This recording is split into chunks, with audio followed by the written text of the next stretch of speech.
those remain unchanged for now to the side.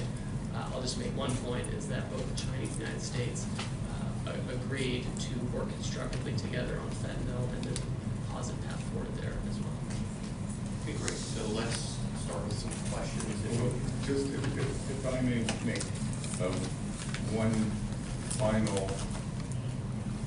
few final remarks to give you framing and context. I think throughout the trade process, we have had a plan,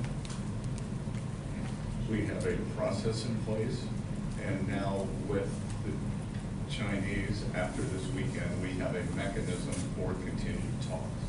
So, process, plan, and mechanism.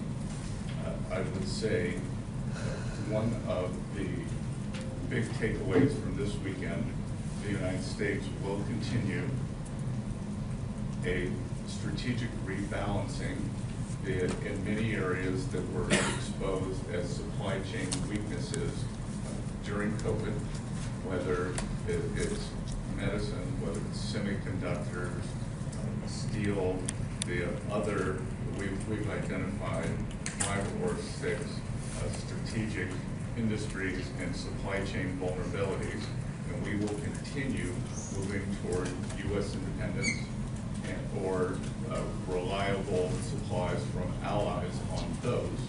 But the consensus from both delegations this weekend is neither side wants a decoupling. And what had occurred with these very high tariffs, as Ambassador Greer said, was the equivalent of an embargo, and neither side wants that. We do want trade, we want more balanced trade, and I think that both sides are committed to achieving that.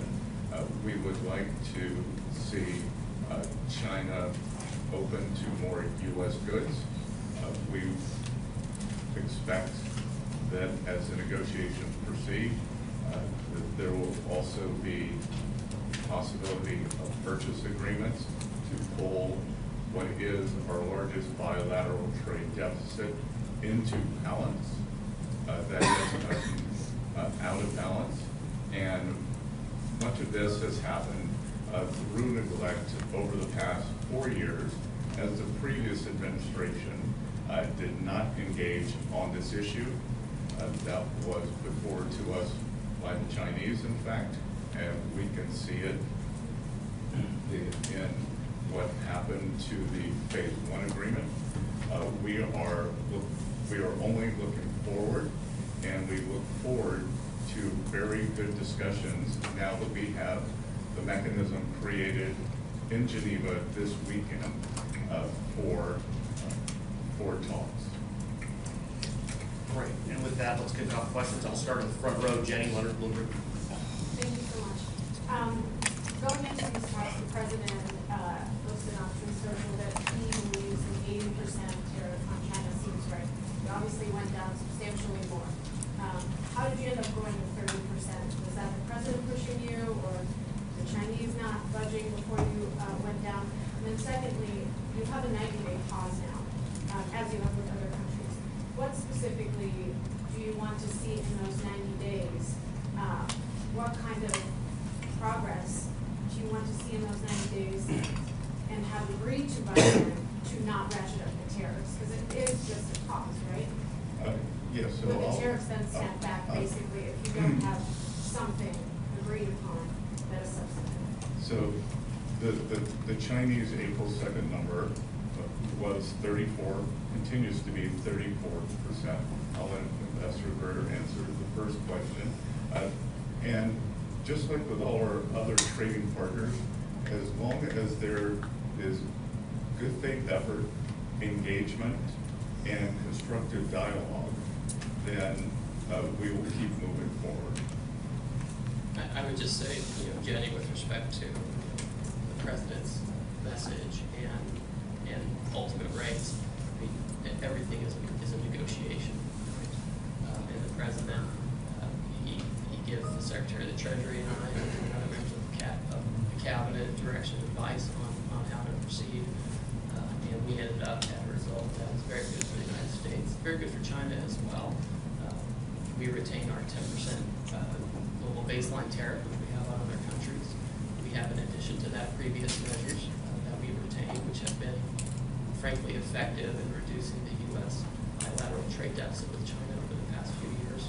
So that leaves us in a very good position, all in, with respect to measures on Chinese imports, but more importantly, it leaves us in a constructive path forward to have a positive conversation with the Chinese on how to rebalance and have more constructive trade. In the back, Associated Press. Associated Press. Hi, I'm Jamie from Associated Press. We just heard our colleague talk about 30% tariffs. I'm just trying to understand these numbers here because they're all over the place. We were at 145 before, apparently, and 125, I believe, from the Chinese side. So can you say clearly now that, I think the question was, right now for the 90-day period, the U.S. tariffs on Chinese goods will be down to 30%. Is that correct for the 30? Could you be specific on that? So again, this agreement is really about the reciprocal tariff which was imposed by the United States on April 2nd and the escalatory steps which followed. Those on each side, the Chinese side, the U.S. side, ended up at 125% on each other. The Chinese had additional non-tariff countermeasures. That has all come down by 115% to 10% each.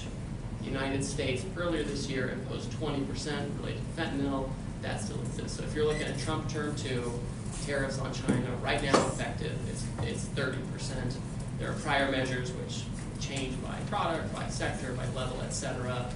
You can't really give a specific number on that right now. What matters for the agreement today is that we each agreed to come down on the reciprocal tariff and related retaliation to 10%. So a reduction of 115% down to 10%. Fentanyl is on its own track, but on a very positive track. We're having very constructive conversations with our Chinese counterparts. And I would add a couple of things. This does not include any sector-specific tariffs that have been put across all of our trading partners.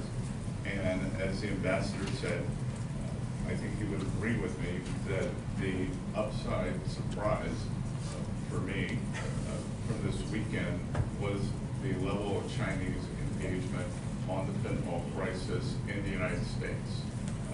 They brought the Deputy Minister for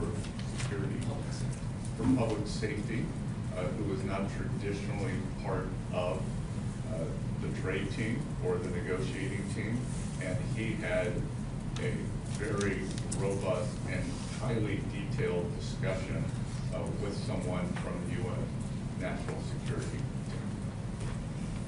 Great. John White with Newsmax. Mr. Secretary, will there be any immediate impact that U.S. consumers will see from this? And what was the toughest part of the talks? The Chinese are, notorious for being very difficult negotiators. Was there any moment that you felt the talks would break down? And as far as the fentanyl, I'm sorry, there's conclusions here, but what are the Chinese willing to do in terms of the fentanyl crisis? Did they make any promises or any agreements to combat fentanyl? Well, there's a lot to unpack there, so let me recap that. So you're asking U.S. consumers, the last one was fentanyl, and what was the second? The toughest part of the negotiation. Well, I'll start there first.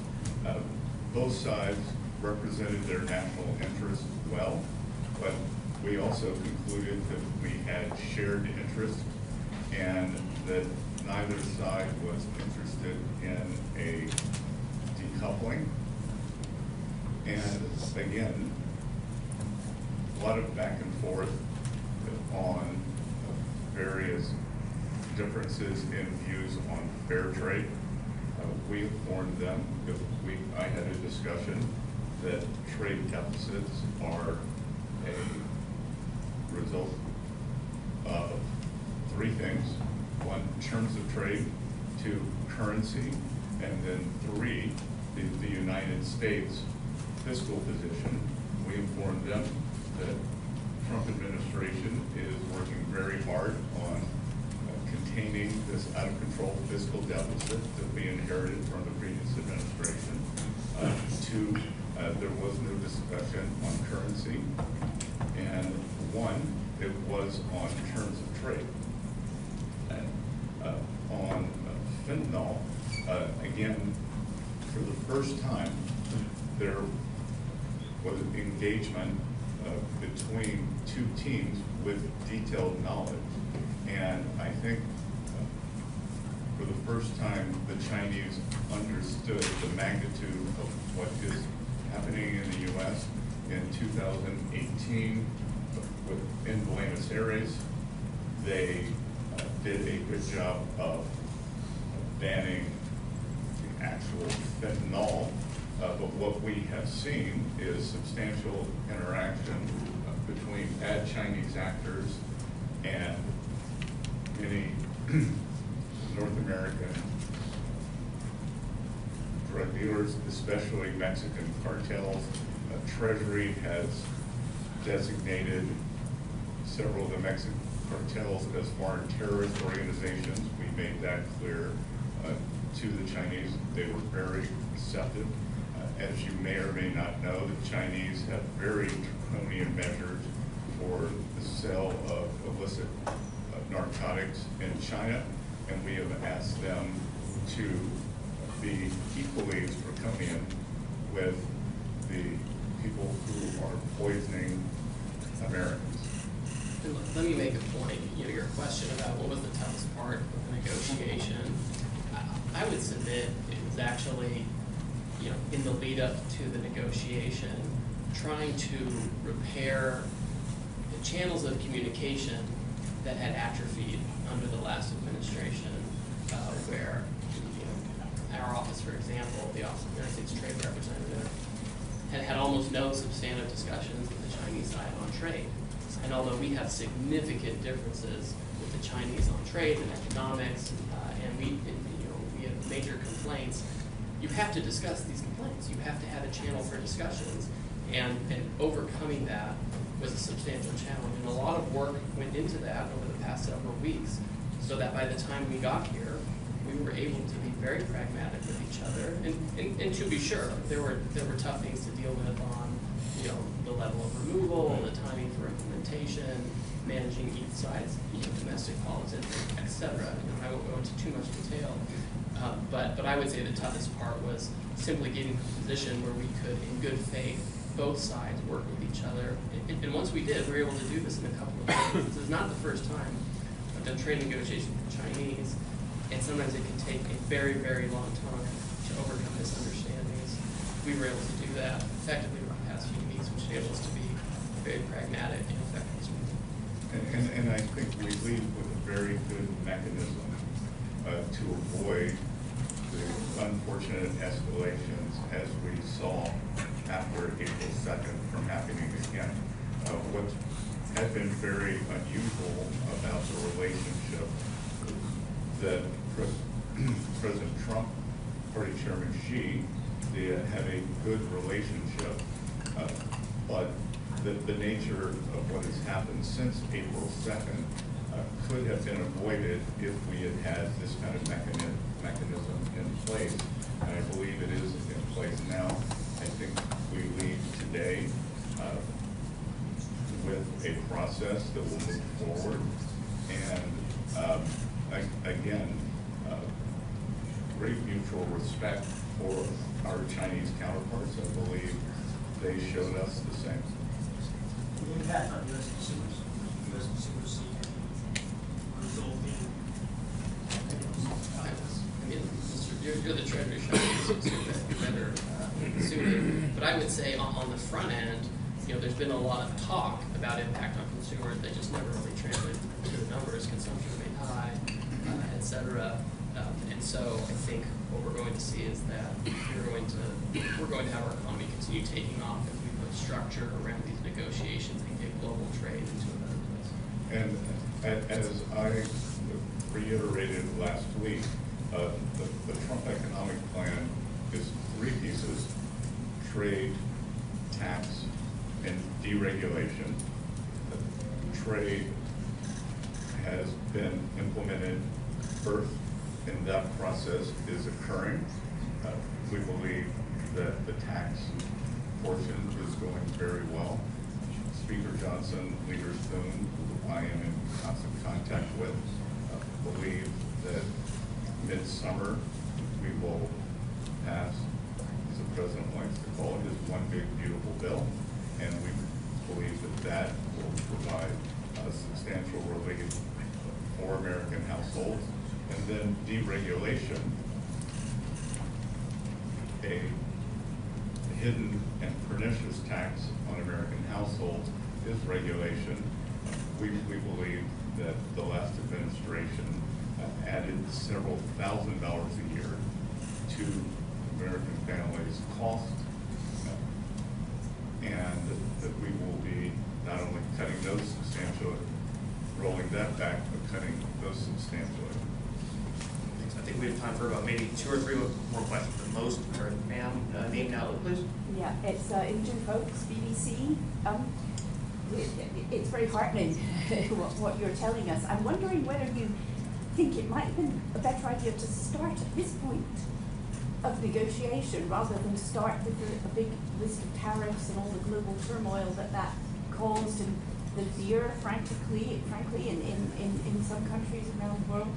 How about, do you think with hindsight might have been better to reach out and say we want to talk to you guys about this? No, I disagree entirely. We have spent decades at the World Trade Organization in multilateral and bilateral negotiations trying to get other countries to reduce their tariffs and non-tariff barriers to be more reciprocal with the U.S. We've had one of the most open economies for decades. The promise of the WTO and the multilateral system is that everyone was going to come down. It turns out the U.S. went down significantly. There were other economies that had low tariffs as well, but retained very high non-tariff barriers. We have tried really hard to work within the system, and the net result is a $1.2 trillion deficit in goods. The net result is manufacturing went to China, East Asia, Mexico, etc. So we tried all of that. So the idea that we can just keep saying, well, why don't we just talk a little bit more, and we'll have a different outcome, I think just totally detached from reality. And I would add a couple things, that as our 18 important trading partners come to us, many with very good deals, as the UK, who skipped to the front of the line as our oldest ally, as Ambassador Greer and I look at their proposals, again, to lower tariffs, to lower the non-tariff trade barriers. Obviously, UK does not have a currency manipulation problem. And the subsidies for labor and industry, we look at these, and I think, how did we get here? How did we get here? And I echo part of what President Trump said, that he doesn't blame the other economies for taking advantage of a fluid, taking advantage of the situation when they were allowed to do it. He blames previous U.S. leaders. So we are just trying to restore a healthy equilibrium. That the U.S. economy has become very unbalanced. On one side, we have a forward-leaning, the deepest and widest financial markets in the world. We have financial innovation. We have the tech sector that's in the world. On the other side, we are a natural resources economy led by energy. So it is a barbell, but in between, precision manufacturing, especially precision manufacturing, has been wiped out. And it is our intent to bring that back. So we want to rebalance. And I think that there is a big opportunity. If I think about this weekend, the Chinese, they have gone the other way. They are unbalanced in terms of overproduction in the manufacturing sector. They have stated, but have not yet rebalanced toward a more consumption-oriented economy. And there is a chance, if we can open up trade to China, have more fair trade toward the U.S., that we could rebalance together. So I reject the notion that business as usual would have worked. Great, and I think this will be our last question, and we're just about out of time. So let's out with Ferris, Gary, with Yes, I have a question with regards of the setting of these very successful talks that we hear. Switzerland has been in the center for international conferences for many decades. In recent times, we've been under tremendous pressure. The ambassador of Joe Biden to Switzerland calls Switzerland a hole in the donut. My question is, how high does your administration value reliable Swiss neutrality for conferences of meetings as it just witnessed? Well, I won't speak for the previous ambassador. My neighbor in Charleston, South Carolina, is the ambassador under President Trump, Ambassador Ed McBaldwin, who is highly respected here. He continues to engage with the Swiss American Foundation, and he has led this administration's effort to re-engage with Switzerland after the past 4 years. So we value the relationship. I believe Switzerland is one of the sixth largest investor in the U.S., which is incredible for an economy with 9 million people. We would hope that Switzerland will bring some of its very robust trade training programs to the U.S. as we re-engage the manufacturing sector, because I believe the U.S. has a lot to learn from Switzerland. And again, the UK and Switzerland have moved to the front of the queue for the trade deals, whereas the EU has been much slower. So we value that also. And I would say, with respect to the negotiating dynamics, and this may not seem important to those not involved in this, but the atmospherics provided by the Swiss government were incredibly conducive to the conclusions we had this weekend. They allowed us to use the grounds of the residence of the Swiss ambassador to the United Nations, which had a very intimate, internal rooms, and importantly for us, where a lot of the key negotiations happened. We're outside under a large, beautiful tree on a set of patio sofas, frankly, where we had the most important discussions on the most challenging issues. And having this setting as opposed to, no offense to the Intercontinental, which has been great, as opposed to a sterile hotel conference situation or conference rooms, I think let us develop a personal relationship with our counterparts and lead to the successful conclusion we had. Great, thank you so much, everyone. I think that's it for us in time today. Thank you so much for coming out, and yeah, that'll be it. Thank you.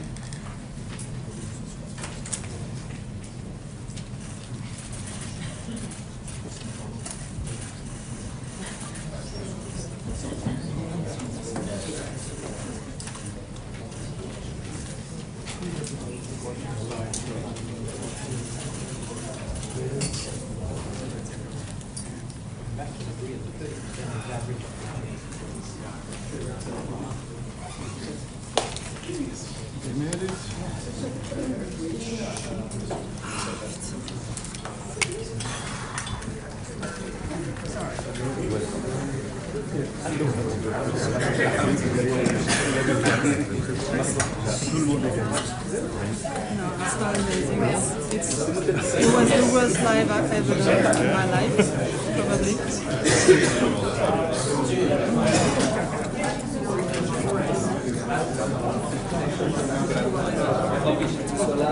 probably.